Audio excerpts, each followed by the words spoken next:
आप आरएएस की परीक्षा भी दोगे।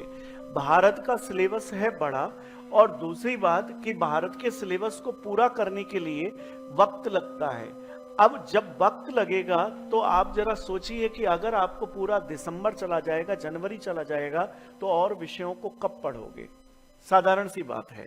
इसीलिए बातें करना महत्वपूर्ण नहीं है। आप लोग इतना पैसा देकर के यहां पर बैठे हुए हो, इंपॉर्टेंट है कि आप यहां से कंटेंट लेकर के जाओ। सिंपल सी बात। इसलिए जो बच्चा बातों के लिए सोचता है कि यहां पर हम खड़े होकर के यहां पर मुजरा करें या डांस दिखाएं या फिर यहां पर जोक सुनाएं, तो वो चीज तो संभव होगी नहीं। क्लियर हुआ?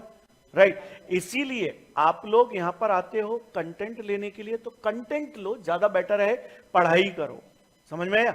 जो नहीं आता समझ में उसको पूछो, लेकिन उसमें आपका भी भला है और बाकी के सभी विद्यार्थियों का भी भला है। क्लियर? इसीलिए मैं आपसे कहता हूं इस क्लास में बैठो, पढ़ने के लिए बैठो। अगर जिसका पढ़ने का मन नहीं है वो घूमने के लिए चले जाओ, क्या फायदा है क्लास में बैठने का? बोलो, क्लियर हुआ? राइट।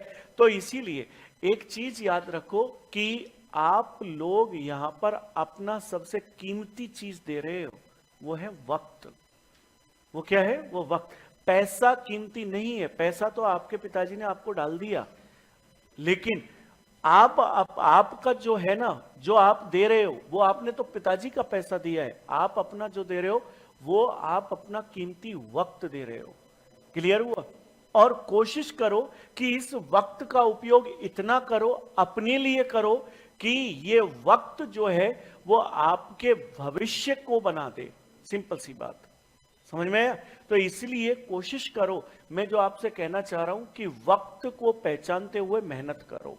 करेक्ट। इसीलिए आप लोगों में से जो बहुत से लोग बातें करते हैं, वो बातें करने वाले बाहर निकल जाना। मैं किसी दिन क्लास में से बाहर निकालूं उससे पहले। क्लियर हुआ?